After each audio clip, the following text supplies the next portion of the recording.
Yep, there I have it going. And just saying welcome to our very last Transition Institute meeting for the 2021 school year. We are really excited and that we have been able to provide these sessions every Thursday for our LAUSD staff and partners. And we're really excited too for this particular presentation that we've been talking about for a while, but just timing wise ended up being our last. And before we go on, I just wanted to say a big thank you to Anne. Anne put so much work and effort this school year into making this happen for us. And, we are very fortunate this school year to have found the silver linings in our current situation with COVID, one of them being the ability to utilize Zoom for this type of meeting. But that does not make the effort any less memorable or important, because even just getting all of these speakers lined up and getting all of this put together has been a huge effort. So thank you, Anne, for making this happen for us. And for the last time this year, I'll hand it over to Anne. All right, thank you very much, Jackie. And hello, everybody. I'm Anne Nygren, and today, like Jackie said, is the very last seminar within the Institute. So what a learning journey we have been on, and thank you all for following along on this journey. And I've thoroughly enjoyed planning all of this and learning along with you. And what started as a small idea turned into something so much bigger than I imagined. And thank you to Jackie for giving me a chance and trusting me to pull through. And thank you to all of the presenters for jumping on board, and all of you as attendees for attending each week. It's been fun to see how many participants come. I think we've averaged about 95 participants each week, and we're getting some really great feedback in the surveys that you do. So today is the grand finale, which is all about transition assessment. So we are very, very grateful to have two experts in the field of transition here to help us better understand transition assessment. So basically, what is age-appropriate transition assessment, and how do we choose assessments, and how do we get started in improving what we're currently doing with transition assessment? So here with us are Dr. Al DeViso and Dr. Stacy Dejanovic. I always stutter on that one.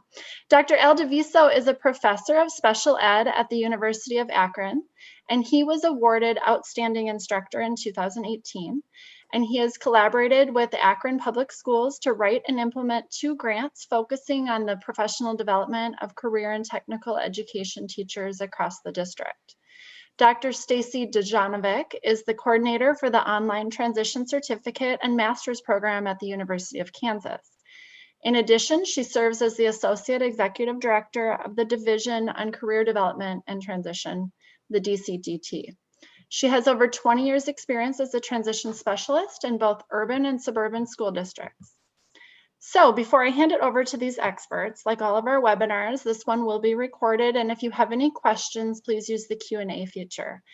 I will post a link in the chat to the seminar organizer, which has their presentation, resources, and contact information. And I will also post a link in the chat to the survey. And for today, timing-wise, we should be wrapped up here in about an hour. And since today is the very last webinar, we want to fulfill our promise of issuing a certificate for attending. The welcome screen that was up just a minute ago had the information, but if you weren't able to catch it on there, there are also directions on page 4 of the flyer, which that link will be in the seminar organizer. So basically, we ended up making the Transition Institute a course on MyPLN, so that you can access the certificate from there. So you will just log in, search for Transition Institute, open the curriculum, and then be able to see all of the 13 recordings. So if you attended live with us, there's no need to watch again, just move through until you get this certification. This will not go live until Sunday evening. So Jackie will send an email, so don't search for it now. Wait, give us a couple of days because we have to get the recording on there from today, and then we'll be good to go. So with all of that, thank you all for being here today, and I will turn it over to Stacy Dejanovic and Al DeViso. Thank you. Thank you. We're excited to be here today, and we certainly try to condense all the information that Anne had you folks request about giving an overview of transition assessment, how to select, and resources. And right now we're going to leave them with so many resources and links and extra activities that we know that this is a lot for an hour, and we've already made jokes to each other about what we're trying to condense, but we want this to meet your needs and we wanted to give you enough information. So, our contact information is on the slides of the PowerPoint if you want to reach out to us afterwards with any specific questions. We want to encourage you to. And as we're getting started out, let's just have folks write in the chat, your connection to transition and why you're attending today's session on age appropriate transition assessment, when especially we know, I think it's been one of the longest school years ever in the history of educators, as we've done some really great practices of how to connect folks very easily with Zoom presentations and had to constantly monitor and adjust our transition services and practices this year. We'd like to know why did you attend today? What are you hoping to get out of today's session to make sure that Al and I can both meet your needs of what you post in the chat? Yeah, and there's nothing like wrapping up the whole year with like, hey, you know what? Let's talk about assessment. So we'll try to make it as fun as we possibly can and try to give you guys the any tools and information you could use for the coming year, because I'm sure you're like, I can't wait to look at this stuff all summer long. Too cool. All right, And we want you, we know your videos are off, but we want you to use the chats to let them know, Al, that we'll both be monitoring the chat as we present as well. So that, if there's specific questions you have while we're presenting, we want to make sure you're comfortable jumping in. Oh, we've got some good things coming in, Al. Yep, I'm checking it out. So Yeah, the old Holland Code, the RIASEC, their interests and matching planning with that. And as attendees, feel free when you're in the chat to switch it to not just panelists if you want. Open it up to all panelists and attendees so that everyone can see everyone's answers too. That's sometimes helpful.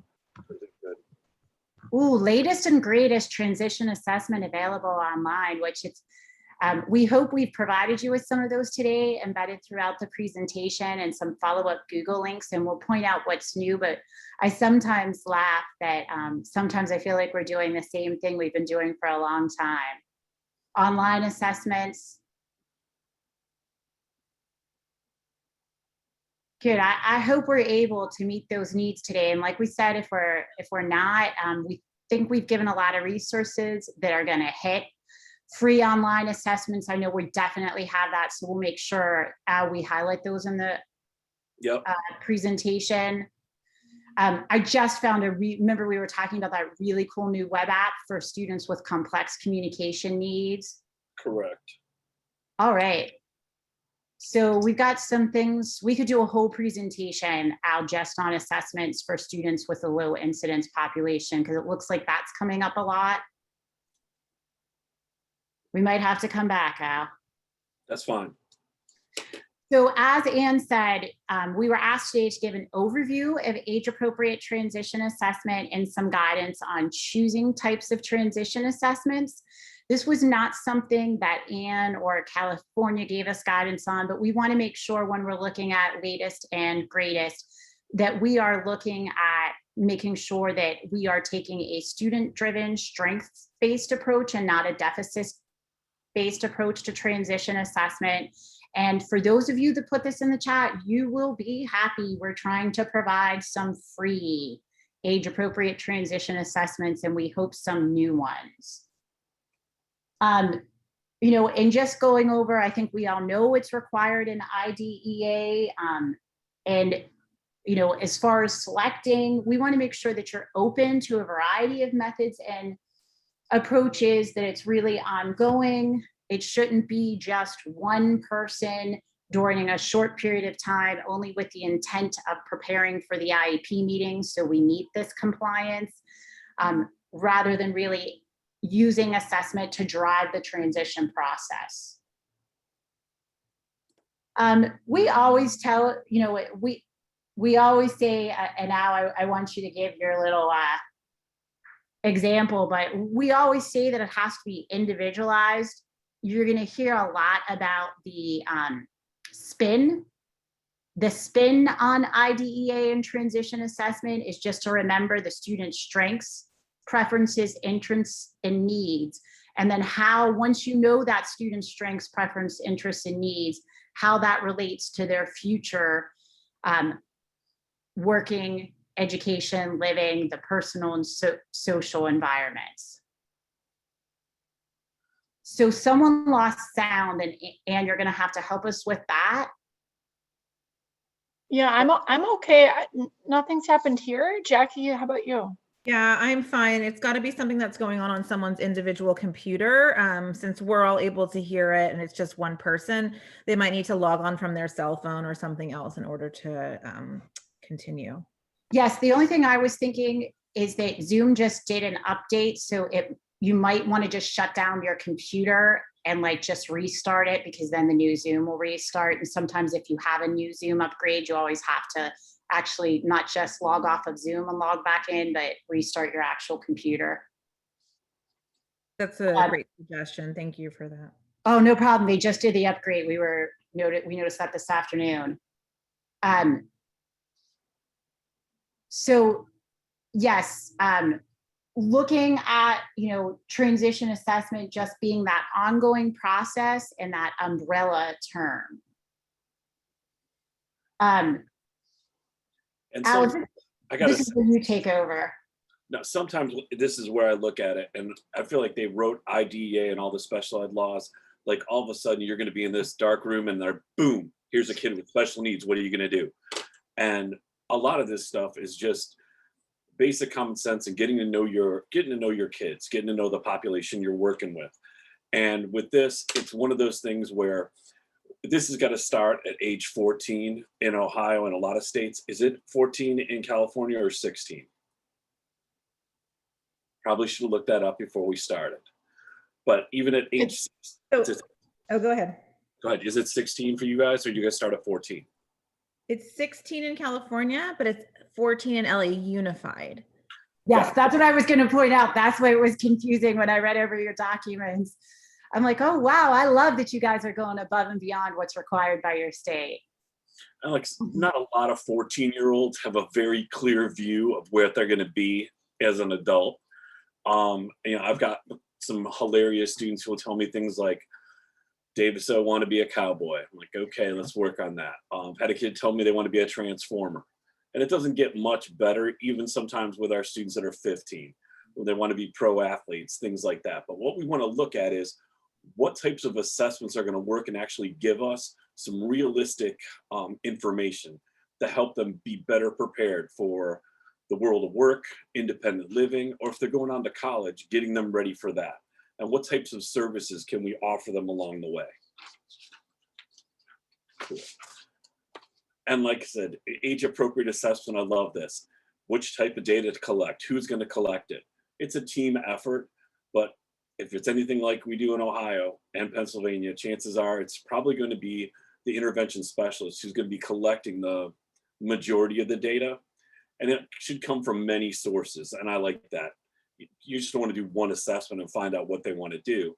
But the bottom line is just actually having them go out there and try these things. Some of our students base the information and their choices on very limited input. They haven't had a lot of experience in the world of work. And it's going to be important to get them out there and to try different things. Because I'm sure all of us can remember maybe our first job that we had. We didn't stay in it forever because it wasn't exactly our passion.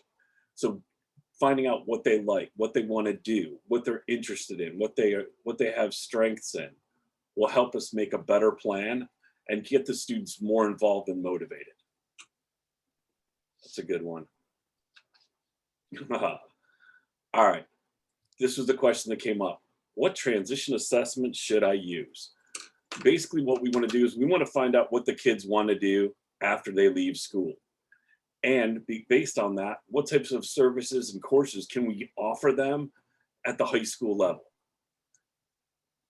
Now, how do you guys go about finding this information? We want to also find out where they want to work after they leave high school, or hopefully they're getting a job before they graduate, and where they want to live. Not a whole lot. I don't have a lot of kids going, hey, you know what, Dave? So I want to live at home. Reality is a lot of them are going to live at home for a little while.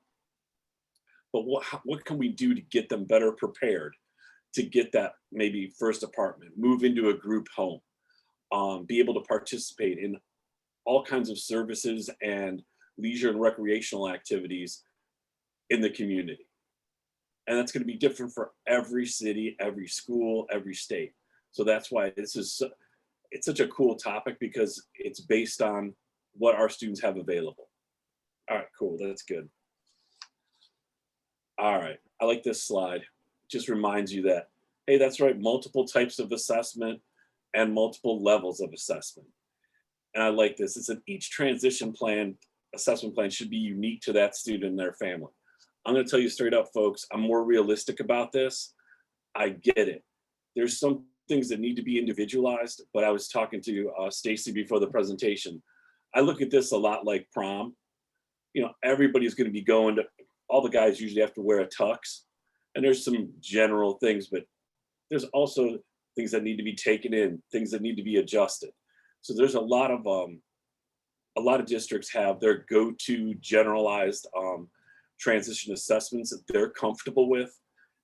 But if there's something extra that student needs, hopefully the information we provide you today will give you some extra assessments and some additional ideas on how to come up with these plans. All right, cool. I love the graphics, Stacy. Very cool. It reminds me of those, like, I have got a younger sister. It looks like fashion plates. Anybody? No? Right. That guy's old. He said fashion plates. Now they do different stuff. What's nice In about my mind, she's what I look like. In my mind. That's awesome. When it comes to formal assessments, we'll give you a couple of examples, and Stacy will talk about it here in a minute. But they're standardized. There's all kinds of strict guidelines for administering and interpreting the scores. It doesn't have to be this difficult. Even though these are nice, they've been tested for reliability and validity. Informal can be just as powerful. Even though they're not standardized and they quote unquote lack reliability and validity, the key here is we're getting a chance, it's getting to know the student. We're getting to know their interests. And that's why sometimes I look at like how reliable does it have to be? This is what a kid wants to do. This is what our kids are interested in. I'm just curious in the chat room, just put a little shout out. Yes. Any of you guys have students that are interested in being video game players or video game designers in the future? Yep. That's a big one. And then around here, the new thing is, I don't know what it is, tattoo artists. Dave, so want to be a tattoo artist. I'm like, okay. Maybe you just, and I can't tell you how many of my kids that I see in high school have just like mad ink flowing. I don't know where they get the money or where they got the permission, but tattoos are in and cool. Yeah, the YouTuber, like the social influencer, all these folks think they're going to be on TikTok and get all those followers, and they're just going to be such an influencer. Jose, you're absolutely right. And wouldn't that be nice if that's how we could all make our living? I know, right? And that line's going to be long because I'm probably going to step in front of them. I know that's kind of uncool, but yeah, I want to be an influencer. I want to be a video game player. That's all good. And professional athlete. Thanks, Laura. I appreciate it, because got the same ones. When you go to ask them, what are you going to do? Pro football, D. All right, that's cool. Are you on the team now? No. You planning on like going to college and trying out? No. Just going to walk on. I mean, that might, and you guys got the weed dispensaries out there. Very nice. Rappers and ball. Yeah, all good. I'm not saying you got to go out there and crush their dreams, but maybe they need to come up with something that's a little bit more realistic. If they want to work around working at a stadium or working at around that sports area, there's all kinds of little sub jobs. They might not be able to be a video game designer, but maybe they could start out with a part-time job working at when we have a lot of used like video game and music stores up there, trying to find a good fit for them. So let's look at some of the formal ones that are out there that you probably have seen. Good, Stacy. Get the next slide. There's all kinds of academic achievement tests, intellectual functioning, all kinds of really nice social skills inventory. I love social skills inventory. They tell you so much about nothing when it comes to what can kids actually do. You could they can tell you exactly how they are supposed to respond in a situation, but then they're like, I remember what you said, but I was already throwing punches because I was upset. I think the most important one is figuring out what they're good at. What do they like to do? And you're going to really tap into this when it comes into informal assessments. Let's go to that one. You can learn so much by just observing or watching students do any type of job or behavior. And now it's even easier. All of us had these great little like phones, iPads, whatever. We are a total, can't be at a loss for a camera or being able to video students out in the community to see what they can and can't do. You can do some interviews and questionnaires. This is just sitting down and talking to the students informally. And this is a great way for intervention specialists. This is a great way to even learn more about your students and tie this stuff into lessons. Talking to them about what do they watch on YouTube? What are they checking out on Netflix? What kind of music are they into? To get a little bit closer to their world, so we can start giving them the tools to have a wider range of options. Another good one is using an environmental analysis and looking at what types of normal activities are out there for your students. What's available. Every community is going to be different.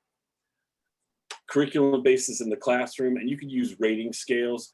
There's a number of different assessments, and if we get time, I'll point you in the direction where it could simply just be going to an app and having them choose different activities they like, activities they don't like. And eventually it gives you a larger picture on what types of activities and jobs they might be into. Cool. All right. Stacey, you want to talk about this for a second? On how do you select them?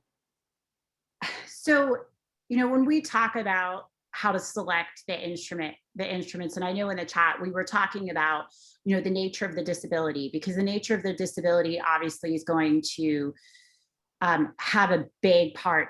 If you're going to give them something that requires reading, what's their reading level? But the most important thing is really, what are their post-school ambitions? And as Al was saying, the community opportunities and your local opportunities really play a part in what you're trying to assess. So, we always talk about this when we're developing IEPs, their problem solving abilities, their interests, their preferences, their skills, their aptitudes. But really, when we're looking at, we're trying to make choices about where a student's going to go for college, employment, independent living, it's all what we're trying to assess. And, I think there's great assessments out there. And I know we really back, 10 years ago, everyone thought we need to have all these standardized assessments, right? Because since they were reliable and valid, they knew more than we did. And then there's a lot of tools that are commercially made. And just because they're commercially made, that doesn't mean that they're formal assessments if they're printed and shiny and you can purchase them and they're for a fee. A lot of those are not reliable or validated through studies. So they are still informal assessments. And I think those questions that you know to ask your students, and that questioning of where you want to go, and you're kind of collecting all that information, you find out a lot more through those informal assessments and the career portfolio development that you begin with students, and those college and career choices that really relate to their schools. So how you select instruments is really based on what you need to know about that student and where those students' levels are, and what's all the other information you already have on that student. As you're saying, you might know their general interests through ORISEC, you might know their academic achievement or their reading levels through those curricular-based assessment, but take all that information that you already have and then select the tools, because you're really trying to make sure that the student and their family can make informed choices. And you know, we always talk about this, that, you know, there's so much that factors into employment, post-secondary education, and independent living. And Al, you are going to have to stop me on this soapbox here, because he knows. I wish we called it something other than independent living, because independent living, we always think about group homes, apartments, living in a dorm, living with a friend. We may think of financial, but we forget about all those adult roles and responsibilities. And that's why when you look at, you know, all those things, the relationships, the social interactions, the transportation, their safety, you know, their well-being, their participation. I mean, all of us do more than go to work. So I think that we have to really understand what skills that students need to have in order to live, learn, and work alongside us. And that's really the goals of transition assessment. It's not to be an add-on or, you know, a compliance measure with IDEA and just check off my box that I got that checklist done. You know, it's really helping students develop that picture of themselves. I struggled, and you know, Anne, it's not your fault I didn't give you this little background of me when we started, but I actually started as a certified rehabilitation counselor and certified vocational evaluator. And I came from voc rehab into special education because I was asked to develop a functional curriculum. And in special education, at least when I first got involved back in the late 80s, everything was about this self-determination, right? And we're still talking about self-determination. And when I first came into the world, I kept thinking, well, self-determination, that's transition assessment, right? Because you have to know yourself. You have to have that knowledge of your strengths and your weaknesses, because you really can't become a self-advocate unless you know what accommodations you need, right? And before you know those accommodations, you have to have that acceptance of yourself.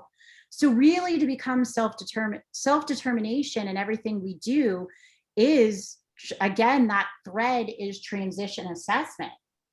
And that's where, when we're talking about, you know, how you select instruments, and you know, we put this on the slide so we could have a discussion. You know, I was going to put kind of my guiding principles based on research from Gary Clark and Newbert, and then my own practice and Pam LeConte's research.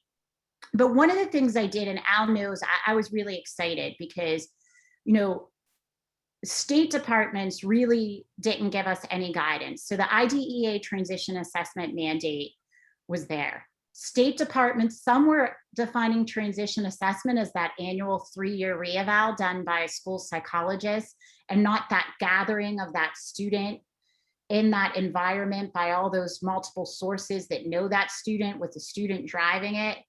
And states were giving little guidance on transition assessment. And there was always this call, DCDT, national presenters, everybody wants more transition assessment, right, Al?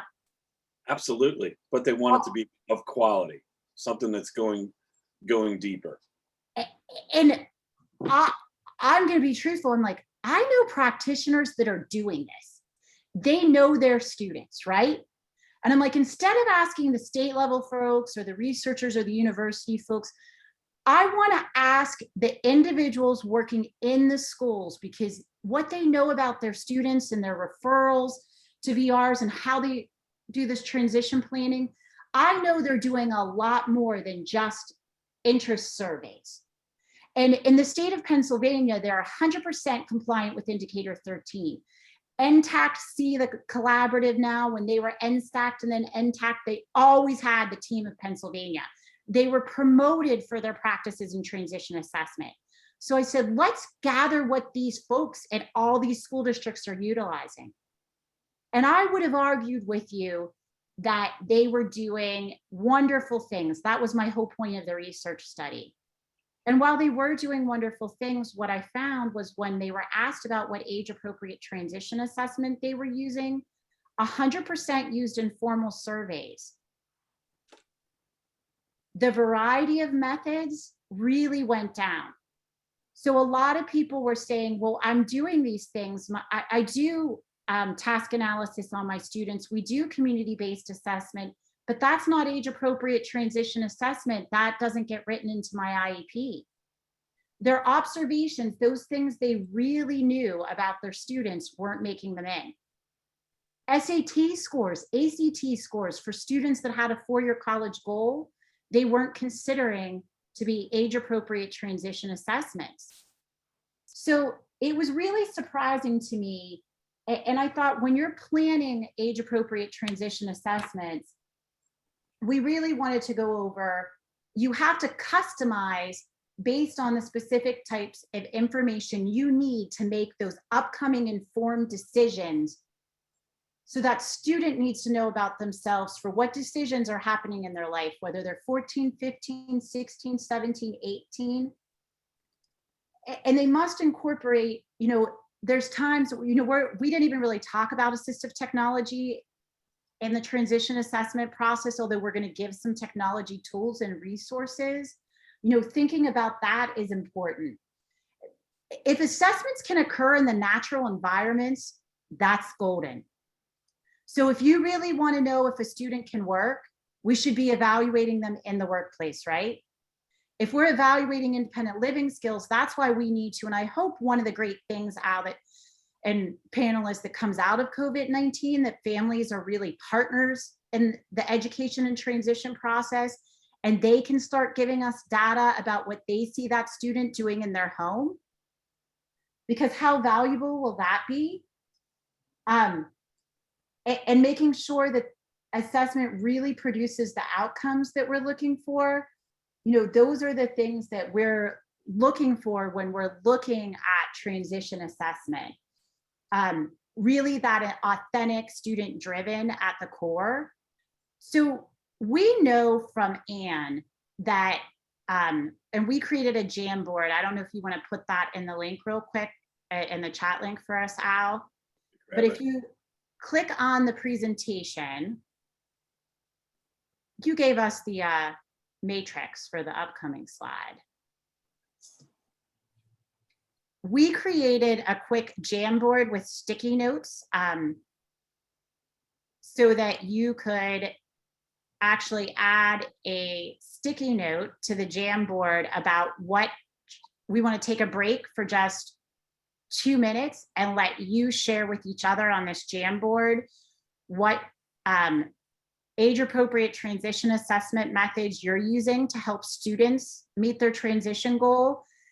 Spoiler alert, I put the transition planning inventory already on there because I heard that is, so I'm going to put that in pink because I heard through Anne that this is what you guys are using.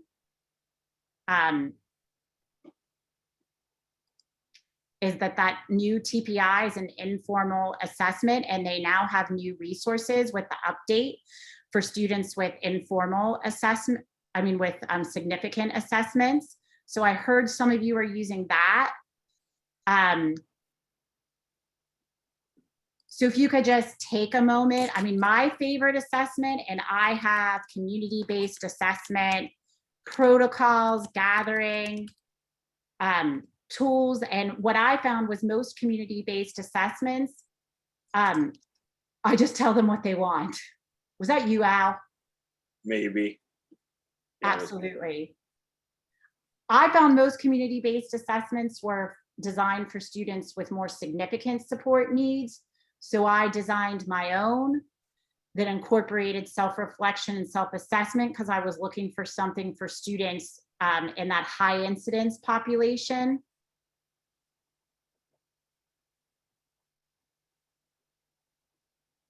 Oh, California Career Zone. Love ONET. That's one of my favorite, that my next move and using the ONET. Oh, I haven't seen the COPS forever. You guys still use the COPS? That was our go-to in Voc Rehab.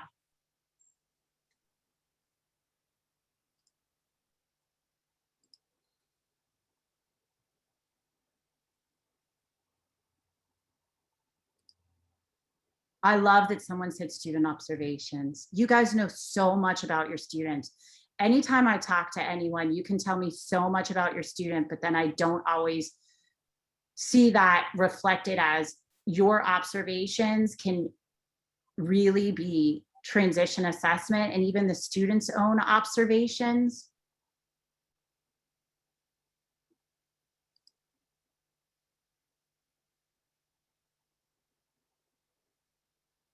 Envision your career, that is a good one.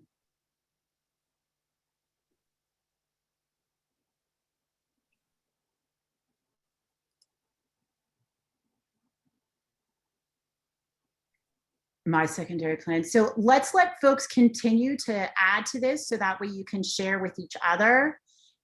So if you can continue to share on the Jamboard, that would be great because you'll have that resource of what other folks are using. And this tool, I'm not sure if you folks are familiar with this or not, the transition assessment matrix, Al went ahead and put the link in the discussion board, and I'm going to keep going, Al, since it's 4:37 and not take them to the site. But you can see right here that these are some authentic assessments that you can choose the domain, the employment, independent living, education and training. I picked education and training. I picked 9 through 10 instead of 6 through 8 or 11 through 12. You can choose right now Spanish, Burmese, or English are the only options, and you can choose disability area, and then they'll give you free transition assessments for that specific outcome that you're looking to assess. So that transition assessment matrix is a great tool with some free assessments. We went ahead and put together, because a lot of folks are looking at grade and age for that post-school outcome. If someone's looking for employment, on-the-job training, and live at home, and even if they are at the younger ages of 6th, 7th, 8th grade, we put like, all of these are links that you can click on. And sorry, it opened up to my other monitor. Can you see that adolescent autonomy checklist now? Showing up good. Perfect. These take you right to the links in the PowerPoint presentation. So, you know, if you want to kind of see the self-determined learning model of instruction, AIR self-determination, we gave you some checklists for some free tools based on post-school outcome area that could be used with even younger students. We also, if you were looking at post-secondary education, we know we can use curriculum-based assessments, GPAs, SATs, ACT scores, but some of those other skills that are necessary for success in college, we wanted to provide you again for free. They are links again. So there's a college and career competency framework needs assessment that is free, that's linked right here, self-determination inventory, discovery surveys about college readiness. And again, you can click right on them and have access to all those free tools. We also wanted to, and I know we're going really quickly because we tried to give you too much information. We wanted to make sure that you were aware of Think College National Coordinating Center, because there's lots of resources on there for students with developmental, all different types of developmental disabilities, ID, autism, that folks were asking about before, if you wanted some resources for assessing college readiness for that population. I'm speaking really fast, Al, so slow me down if I'm hard to understand. We also wanted to give you some free strengths-based assessments for employment. Obviously, ONET, My Next Move, some things that you've posted. You know, we just gave an environmental job assessment measure, community summary. I'm not sure if you folks still are doing this in California, but I know at one point there was a big push about the ASVAB being administered in schools. You know, that can be very valuable to take those results, because it has that vocational interest survey and skill component that actually not just matches folks with armed services, but civilian jobs as well. So, you know, I just wanted to remind you of that, because that's one of the best developed formal aptitude assessments. And it's free. I mean, most likely they're going to recruit your students to join the military, but by taking the ASVAB, they're not signing up for the military. I always used it so the students could then use that free site to search for jobs. We wanted to remind you, Al and I talked, we wanted to remind you that it was really important to remember that, as Al said in the beginning of the presentation, that age-appropriate transition assessment is career assessment. So it is the process of transition planning. So when you're really looking at, we all know with college and career readiness and the career development activities that are happening for all students, that this process, we're helping students understand the existence of work. So that is age-appropriate transition assessment. The employer evaluations, again, student portfolio resume development, all of these things are assessments. Al, did you want to add anything before I switched? I saw you and I wasn't giving you a chance to talk. No, totally fine. I just want to make sure it's not all about just where they want to go. It's about what they know about that and what they're going to need to get there. And to make a little bit more sense more sense than I just made, I've had so many of my students lose their jobs from the soft skills that they would actually, if they knew more about their disability, if they knew more about how they learned, they can talk to an employer, they can talk to an instructor. And when Stacy brought up, getting them ready to go on to college, if that's where your students are headed, universities are having less and less, I guess you call it, focus on. My students used to have letters. They would come and they would meet with me in my office and we would talk about what I could do for them for the rest of the semester so they could have better access to the class. Now everything's become electronic. And I think the students have gotten lost in this electronic age. So making sure they're aware of how do they learn best? What types of things frustrate them? What things do they need to stay away from? That's probably the most important thing we can teach our students before they graduate, to teach them how do they learn the best and how do they talk to an employer about that. That was my soapbox. I just slipped off. I know, we both slip into it. And it's in getting into that, this digital age that we're in and how it's changed the process at the college level for students with disabilities, approaching you as the professor, Al, and advocating for their accommodations. It kind of goes back to my soapbox of independent living.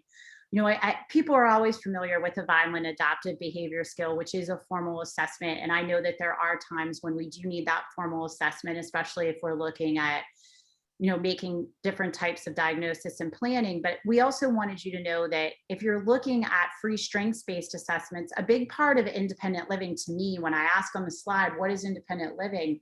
It's relationships. If I have to think of one word for independent living, I think of relationships, whether it's relationships in your home, the community, just your connection to others and individuals. So, students need to learn about who they can go to for support, the groups in their communities that they can draw on for friendship, because right now they get all their friendship at school with you. But who can they draw on their community for friendship and the support and identity and have access to resources outside of school?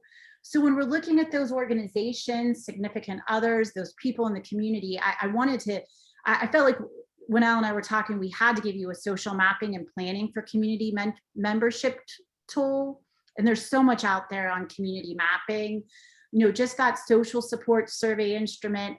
And I wouldn't be talking about independent living if I didn't give you the Casey Life Skills Inventory that everybody loves. And it is a great free resource. But that's where, when we're talking about age appropriate transition assessment, and I know we're thinking, I have to select this, I don't have a lot of time, I have a large caseload. But there was a teacher once that said this, and I wanted to make sure, and I know I put it on the slide, but we want students to know we care about them, right? We need to start asking them how they feel about themselves, what they care about, who they care about, what's meaningful to them in their lives. So, we're really talking about what we need to know about the data. Everyone's like, well, just tell me what methods I need to use because, or how to collect it in the goal setting. We did have 2 tools in here that we are not going to spend time with, Al, because we've got 10 minutes left. But there are 2 resources here on this PowerPoint that kind of allow you some time about developing that. One is a simple planning form that goes over the steps of a transition assessment process that you could use with a student.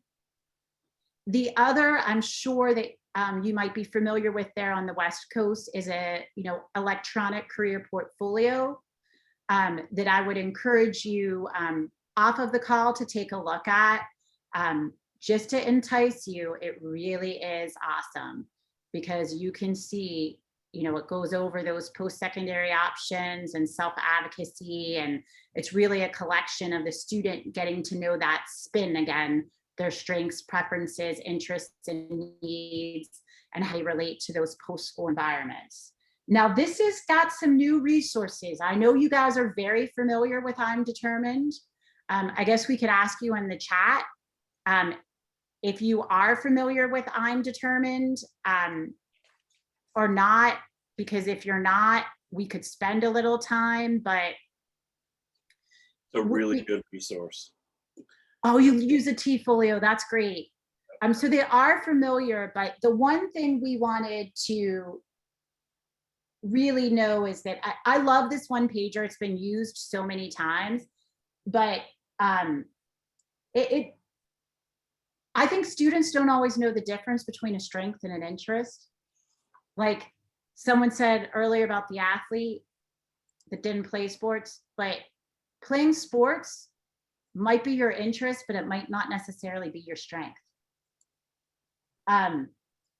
So just really looking at those kind of inner strengths and traits and what people really believe about themselves. But there is an app on the I'm Determined website, and I probably should pull that up. But I love it because it allows those students with complex communication needs to really show their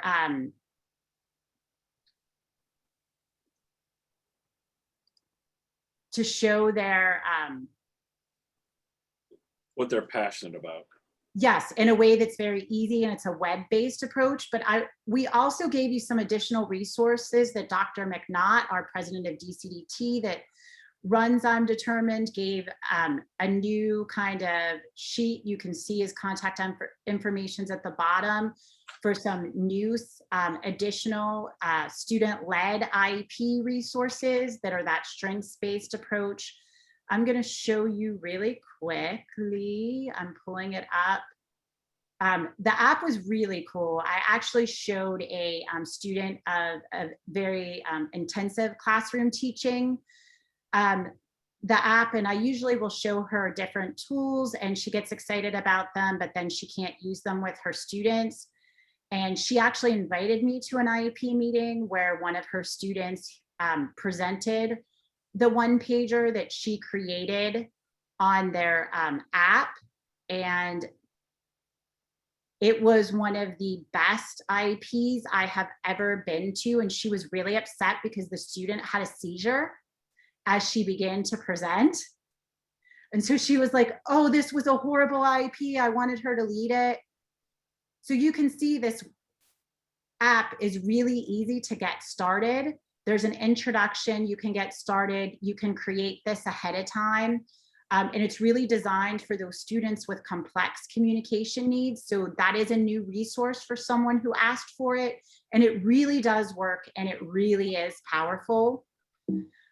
So we did want to make sure that we showed that to you. I don't think we can do this exercise, Al. No, we'll run out of time. Let's talk about let's get to the resources, right? The 3 points, yeah. So these resources we wanted to give you. Sorry, we really planned an intense instruction because we really wanted to be everything to everybody, since you're special educators that are everything to all your students. We developed it's a Google Doc, so it isn't anything fancy, but you click on it and we have some free middle school authentic assessments for the 3 different post-secondary education outcome areas. We weren't sure if folks were going to be looking for that. A Google Drive of free transition assessment resources that Dr. Andy Schaaf from University of Idaho has put together. And if you scroll through the Google Doc, you can see he has his own drive that he shared with everybody as well. We wanted to give that to you. And this is really cool for folks who are working with students with autism, the community-based skill assessment, developing that personal, I see you shaking your head, Al, sorry, this is my favorite assessment for students with autism. It really covers everything. And I'm gonna let you do the last 3, Al, so I'm not talking too much like I always do. I just get excited about this. This one's specifically designed the Ohio age-appropriate transition assessment library, which I'm sure just gets flooded and shuts down the web from time to time. But it's still a good place to go and look at different assessments that might be appropriate for your student. And this was put together by one of our state support teams and kind of goes through and looks at, you can see it's got general assessments for students and families. And it's a really nice organized resource. That's a good one. ATA Lit. The Think College Planning Assessment. This is another good thing if you have those students with more mild to moderate disabilities that are planning on going to post-secondary education. Looking at, and this was done by, Deborah Hart did this, too cool. How are you going to teach those foundational skills for career and college readiness? So this is also a wonderful resource. And then just in case, knowing what questions to ask, just so you guys know where I'm coming from, even though I'm teaching at the university level now, all of my classes are embedded in high schools or middle schools. So I'm working with practicing teachers. I'm seeing students and pre-service teachers, basically hoping to get back after COVID. But I love being able to see what's happening on the ground and what works. And when we take kids to college, one of the biggest things is that, they're asking all kinds of crazy questions that they're not ready. Like, can you smoke on campus? Where's the principal's office? Things like that. And just letting them know what the expectations are going to be when they get there. So they have the tools to be successful. Cool. So before Al takes you to the DCDT website and the live binder real quick with some additional resources, and I stop sharing my screen because I know he's going to want to do that in the last minute, we just wanted you to be aware of another resource that's available to you in high schools, that the University of Connecticut is recruiting high school partners to field test a new assessment, which is a college and career readiness for transition assessment tool. And you can get that assessment tool not only for free, but they're offering a $5,000 stipend. So I wanted to make sure you had that link to learn more about that and what they're assessing as far as the ownership of learning, interpersonal engagement, transition competencies, and those academic skills. Cool. Am I able to share the screen? I need to stop sharing, so you are good. Let me see if I can't get there. And one of the things, as I was going to the DCDT website, DCDT does have an international annual transition conference. This year it is in October at Myrtle Beach, but it will also be, all sessions will also be offered virtual, and you will have access to the attendee hub with all of the presentations, handout, PowerPoints. Al's actually coordinating the transition assessment strand so he has lots of proposals he's reviewed and is going to have those up for folks to access, but he's also going to show you some resources. And I know we could do a whole day on apps for transition assessment, but he's just going to give you some resources real quick. Yeah, this is all the information that we covered in town halls over the last year. It is a lot to take in. It is a ton of information, and I'll drop the website, this live binder site, into the chat room. This has all kinds of information on the I'm Determined. What else did we cover? Social mapping, community mapping, just general applications that we were using that showed success with students during the pandemic. So let me see if I can get back to Zoom, the chat room. Stop sharing this for a minute and come up with a different one. And there's the live binder to that and DCDT. And let's see, the other one I just gave you guys, this is a ton of info really quick. And I'm sure we can come back in the fall. Where'd I put it? There we go. And I'm gonna share this. There we go. This is a collection with, I know Stacy mentioned a bunch of different apps. This is totally free. I work on this with my students and I'll be updating this over the summer. This is all about applications in transition that has the DCDT webcast resources are in there as well. If you wanted to, it's like a big live binder.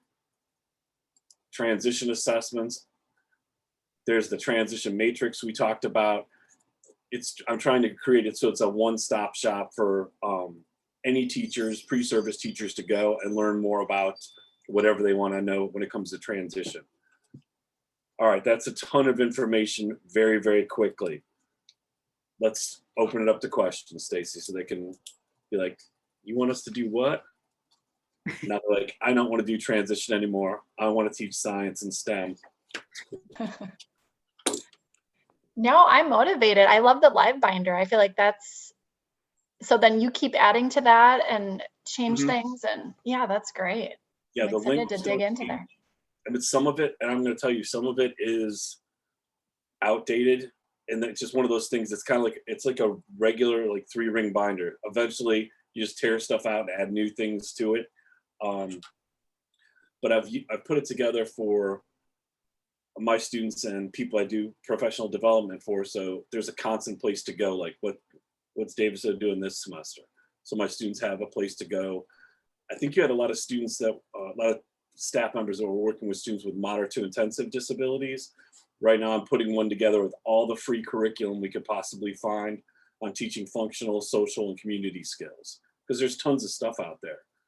But you know, Not to mention the apps for teaching functional skills. Tons of new ones, and they're really, really fun. Cool. Any hands being raised? Chat's getting quiet. So in an hour, we tried to cover an overview, how you select, and give you lots of resources.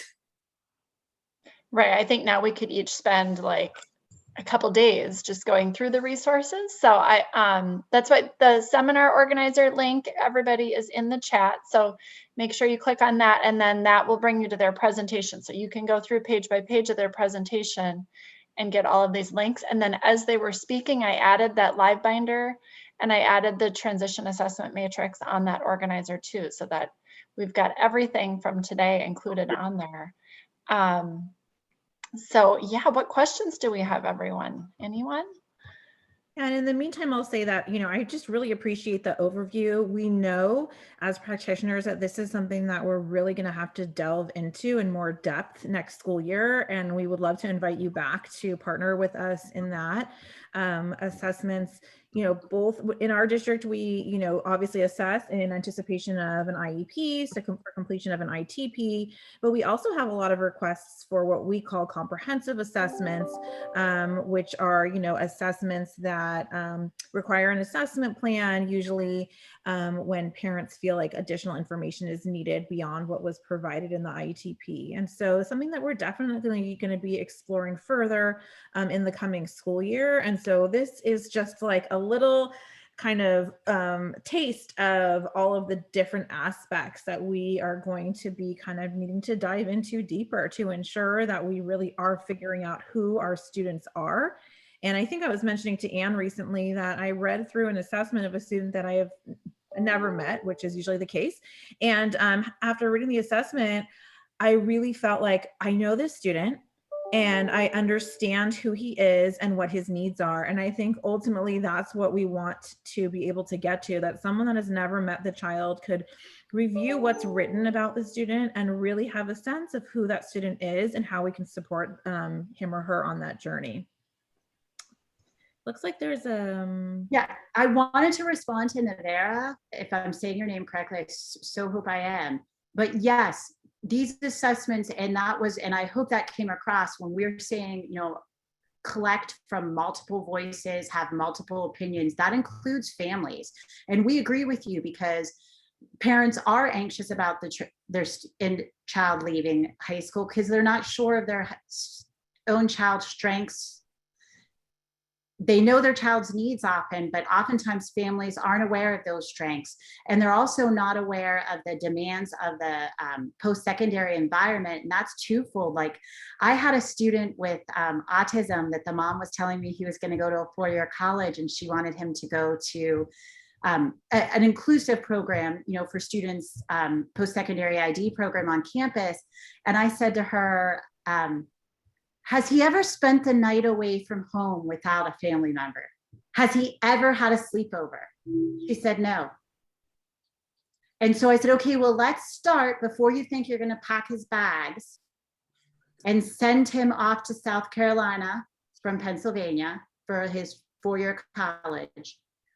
Who's his favorite person besides you and your husband? Well, his grandma. Has he ever slept over his grandma's house? No. Let's start there. There's some great resources. If you click on Think College's website for parents, as well as I'm Determined for parents, and you can see that they have assessments where parents can start doing that.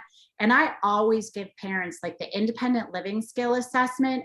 I think it's ridiculous that, you know, we're the ones doing the independent living skills. We can see some of them and ability to follow directions, but they see them in the environment and home. So letting them start thinking about those things and allowing them to understand what they're going to have to do for that employment or college or even independent living so they can start doing it at home. We always have the families access, and even some of the paid, you know, formal assessments like the TAG assessment, which has the for high incidence, as well as the TAG alternative assessment, that has a family component, a student component, and a teacher component, and it synthesizes the results of all three. So yes, and Al, I don't know if you want to highlight any of particular family resources besides the one that I've highlighted, but even the informal surveys you give, I'd give it to the student, and then I'd give it to the parent to validate the result. And I even ask parents to validate what a student says. If he tells me, you know, even if it's a student that is very confident that they want to be an auto mechanic, they might have a learning disability in reading, but they have some accommodations, ways to come over it. I ask the parent, have you ever heard him talk about being an auto mechanic before? Because I want to see where this interest is coming from and why this has been determined. Because sometimes I know you've all, I mean, maybe it's just me, but I've been there where we've done all this data, all this transition services planning, and then the kid just will come out with a career goal that wasn't part of our plan. And typically if I reach out to the parent, even if it's a quick email or a text, they know exactly why the kid's saying he wants to be an auto mechanic. Yeah, that makes sense. And plus making sure even after they make that choice, spending some time with an auto mechanic, maybe spending some time in a garage or around cars. So yeah, that's. And I agree, partnering with the parents is just essential. I hope we do a better job of it. Cool. And that's what we're hoping one of our topics for the Institute next year is to do more parent involvement, parent engagement, and a way to like help us know how to bring parents in effective ways. So that's great. So it looks, chat box is blowing up with positive feedback. So I think I can speak for everyone in saying that today was super helpful. And like Jackie said, we're hoping we can build on this next year to get more information from you and more resources. So I see it one question. How do you guide a student who says the results do not match their career interest? So you're going to start by asking the student why they're saying that. because again, you're going to start with the questions, you know, well, why is that your career interest? Why did you decide that career interest? Because, and then, you know, let's say that the results, let's say the student says he wants to be a attorney, but he doesn't like to read and he doesn't want to go, he really only wants 2 years post-secondary education after high school. So you sow all that, and then those results don't match the fact that he wants to be an attorney. Let's spend some time asking him some additional questions. What is it about an attorney that he wants to be? And that sometimes you'll listen and the student says, well, attorneys really help people because it was the attorney that really helped my mom. And if it wasn't for that attorney, we'd still be living back in that row house, and it was the attorney. Oh, so you want to help people. So let's look at ways that you could help people and explore careers that way. But typically, if they don't match, it's because the student either hasn't learned about that career interest and what it really means. So it's, and that goes back to making sure the student learns about themselves, but also learns about the demands of the career and the post-secondary education. And then make the, what is it called, congruence between the two. So they have to learn about themselves, they have to learn about those post-secondary environments, and then see where the match is. But I often talk to a student and it can be as simple as that, like, I want to be a doctor. And none of anything you know about that kid says they want to be a doctor. They faint when they see blood. But it's just because they think doctors have a lot of money. So you know that their motivation is actually money. And I think that also results, I think they might have been talking about like a formalized assessment that I think all of us had to go through it at one point. And my guidance counselor, like, well, little Al, looks like you want to be a marine biologist. I'm like, I'm barely, like, you know, I have a fish tank, but that's it. I don't know. Marine biologist, how about no? You're gonna have to sit there and really find out what were the key components of why might that have been the case. So it's all good. You can always come back and look at it again. Do you guys use the Aviator in California? I hope you don't when I make this. I've never heard of it. The Aviator? Okay, good. It's a formal assessment. And I had like a student, like, so it matches, in theory, it's awesome. Strengths, like, you know, what you like, it does skills, it does aptitudes, it takes your strengths, skills, aptitudes, and then you can search by all 3 are certain. So students can then do the search at their end for career matches. Again, in theory, great. But going back to that community mapping, when the kid gets out in 2021, that they're going to work in a bicycle repair shop, snake farmer, or I forget what the other top 3 choice was the last time I had a student do it. And I was like, yeah, you're not going to get a job on a ranch in Pittsburgh, Pennsylvania. Not going to happen inside our city unless you plan on moving. So there's that community mapping piece. And that's why there isn't just one tool that really does this better than the whole person-centered planning process and the discussions. And really validating the team members. And that means the teacher themselves, the transition coordinator, the student, the family, that we all can kind of contribute and plan together. It's good. Great point. And I think we always look for like is there one assessment that gives us everything we need? And you're completely right. There isn't. And that's what today was all about. So thank you for the overview, and we look forward to working with you in the future. Thanks everybody for attending, and make sure you get all those resources and all the links in the chat. And thanks everyone. And I'm sad to say it's the last seminar, and we'll look forward to seeing everyone again 2021-22 Transition Institute. We will. So thank you again, everyone, for sticking with us. Thank you for the extra time today. Thanks to those of you who attended all 13, or if you didn't watch them after the fact, if you weren't able to attend. Like Anne mentioned, I will be sending out information when the MyPLN information link is ready so that you can get your certificates.